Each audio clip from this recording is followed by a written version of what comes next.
Welcome back to ആർക്കെനെക്സ്. ഓണം എക്സാമിന് ഹിന്ദിയിൽ ആദ്യത്തെ 2 യൂണിറ്റുകളിൽ നമുക്ക് ചോദ്യങ്ങൾ വരാം അല്ലെ. അപ്പൊ അതിൽ നമുക്ക് 5 ചാപ്റ്റേഴ്സ് പഠിക്കാനുണ്ട്. അതിൽ തന്നെ വളരെ ഇമ്പോർട്ടന്റ് ആയിട്ടുള്ള ചാപ്റ്റർ ആണ് റെയിൻ ബസേരെ മേ എന്ന യാത്രാവൃത്ത്. അപ്പൊ അത് എന്തുകൊണ്ടാണ്?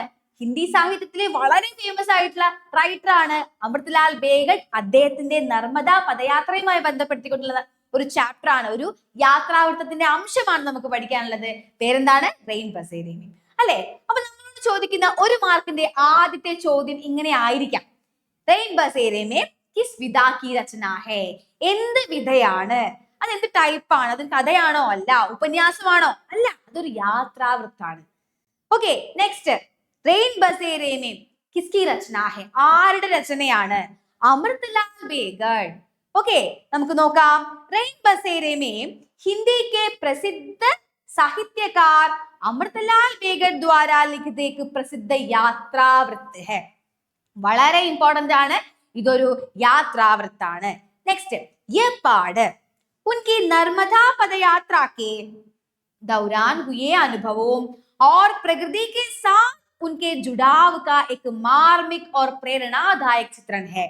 അതായത് ഇത് അദ്ദേഹത്തിന്റെ നർമ്മദാ പദയാത്രയുമായി ബന്ധപ്പെടുത്തിക്കൊണ്ടുള്ള, അങ്ങനെ നർമ്മദാ പദയാത്രയിലുള്ള അനുഭവം, അങ്ങനെ ഒരു യാത്ര പോയ സമയത്ത് ഉണ്ടായിട്ടുള്ള അനുഭവങ്ങളെ കുറിച്ചും പ്രകൃതിക്ക് സാത്ത് ഉൻകെ ജുഡാവ് കാ ഏക് മാർമിക് ഓർ പ്രേരണാദായക് ചിത്രൺ ഹെ.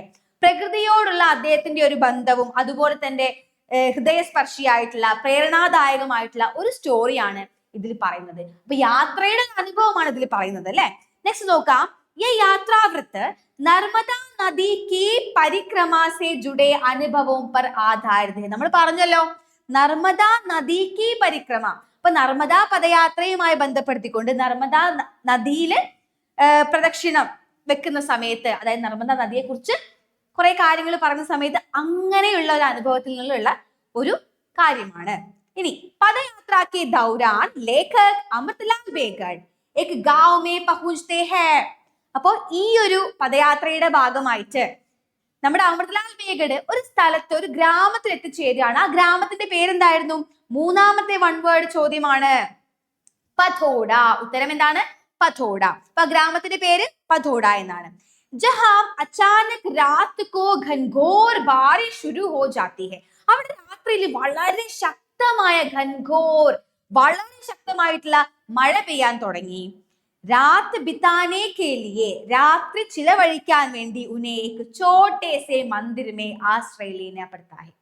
എങ്ങനെ ആ രാത്രി ആ സമയം ഒന്ന് ചെലവഴിക്കാൻ വേണ്ടിയിട്ട് അദ്ദേഹം അവിടെയുള്ള ചെറിയൊരു മന്ദിരത്തെ ആശ്രയിച്ചു അല്ലെ. നോക്കൂ. ഉസി രാത് മന്ദിർ മേ ഏക് മാനസിക് രൂപ സേ വിക്ഷിപ്ത വ്യക്തി ആ ജാതാ ഹെ. അപ്പൊ നമ്മുടെ ടെക്സ്റ്റ് ബുക്കിൽ യൂസ് ചെയ്ത ഒരു വേർഡ് ആയിരുന്നു എന്ത്? മാനസിക് രൂപ സേ വിക്ഷിപ്ത് എന്ന് പറയുന്നത്. അപ്പൊ എന്താണ് മാനസിക് രൂപ സേ വിക്ഷിപ്ത വ്യക്തി? പാഗലാത്മിയാണ്. അപ്പൊ നമുക്ക് ഒരു സമാനാർത്ഥി ശബ്ദം തിരഞ്ഞെടുക്കാൻ പറഞ്ഞിട്ട് വിക്ഷിപ്ത വ്യക്തി എന്നാണ് വേർഡ് വന്നിരിക്കുന്നത്. അതിന്റെ സമാനാർത്ഥി ശബ്ദം എന്താണ്? പാഗൽ ആത്മി. ഓക്കെ. ഓർ ആധി രാത് തക് ചില്ലാതാ രഹതാ ഹെ. അന്നത്തെ ദിവസം മൊത്തം അദ്ദേഹം ഇങ്ങനെ അലറി വിളിച്ചുകൊണ്ടേയിരുന്നു. ചില്ലാതാ രഹതാ ഹെ. ഇസ് ഘടനാ കെ കാരണം लेखक के मन में पूरी रात ना बीतने जैसा गहरा भय उत्पन्न होता है. ഈ ഒരു സിറ്റുവേഷൻ കാരണം, ഈ ഒരു സംഭവം കാരണം ലേഖകന്റെ മനസ്സിൽ ആ രാത്രി മുഴുവനും ചിലവഴിക്കാൻ വേണ്ടിയിട്ട് ഗഹരാ ഭയ ഉത്പന്ന ഹുവാ ഹെ, ഭയ ഉത്പന്ന ഹോത്താ ഹെ. വളരെയധികം ഭയം, പേടിയായി അദ്ദേഹത്തിന്. ലേക്കിൻ വേ പൂരി രാത് ജാഗ് കർ, ആ രാത്രി മൊത്തം ഉണർന്നിരുന്ന് और ईश्वर का स्मरण कर बिताते हैं, ഈശ്വരനെ ഓർത്തുകൊണ്ടിരുന്നു, പ്രാർത്ഥിച്ചുകൊണ്ടിരുന്നു. ये पाठ പ്രാകൃതിക് അപാദാനം. ഈ ഒരു പാഠം എന്ന് പറയുന്നത് പ്രാകൃതിക് അപാദാനം, അതായത് പ്രകൃതിയായുള്ള ദുരന്തങ്ങളും വികട പരിസ്ഥിതിയും, വളരെ കഷ്ടത അനുഭവിക്കുന്ന പരിസ്ഥിതിയിലുള്ള ആളുകളും ധൈര്യ രഖ്നെ और അങ്ങനെയുള്ള ആളുകളൊക്കെ ധൈര്യപൂർവം പ്രകൃതിക്ക് ബീച്ച് ജീവൻ ജീനെ കി സ്ഥിതി കോ ദർശാതാ ഹെ. അപ്പൊ ഇങ്ങനെയുള്ള ആളുകൾ ഒക്കെ എന്താണ്? ഇത്തരത്തിൽ ഈ ഒരു പ്രകൃതിയിൽ ജീവിക്കുന്നുണ്ട് എന്നതിനൊരു തെളിവാണ് അദ്ദേഹം ഇവിടെ കാണിച്ചു തരുന്നത് അല്ലെ. അപ്പൊ ഈ കാര്യങ്ങളൊക്കെ, അതായത് കർഷകരുടെ അവസ്ഥ ഇവിടെ പറയുന്നുണ്ട്. അദ്ദേഹം ഫീൽ ചെയ്ത്, ഈ ഒരു പാഗലാത്മീനെ കണ്ടിട്ട് നമ്മുടെ അമൃത്ലാൽ ബേഗഡും ചോട്ടുവും ഫീൽ ചെയ്ത കുറച്ച് കാര്യങ്ങൾ ഇവിടെ പറയുന്നുണ്ട്.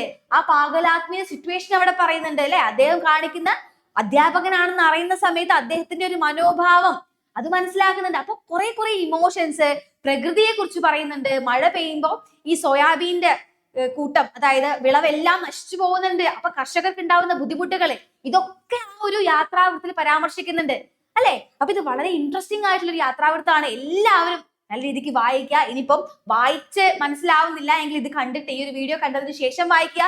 വളരെ ചുരുക്കിയാണ് പറഞ്ഞിരിക്കുന്നത്. അപ്പൊ നമ്മുടെ വീഡിയോ ആദ്യമായിട്ട് കാണുന്ന കുട്ടികളുണ്ടെങ്കിൽ എല്ലാവരും ലൈക്ക് ചെയ്യുക, മാക്സിമം കുട്ടികളിലേക്ക് ഷെയർ ചെയ്ത് കൊടുക്കുക. അതുപോലെ തന്നെ ചാനൽ സബ്സ്ക്രൈബ് ചെയ്യുക. ഓക്കെ, ഇത്തരത്തിലുള്ള വീഡിയോ നമുക്ക് വീണ്ടും കാണാം. ബൈ.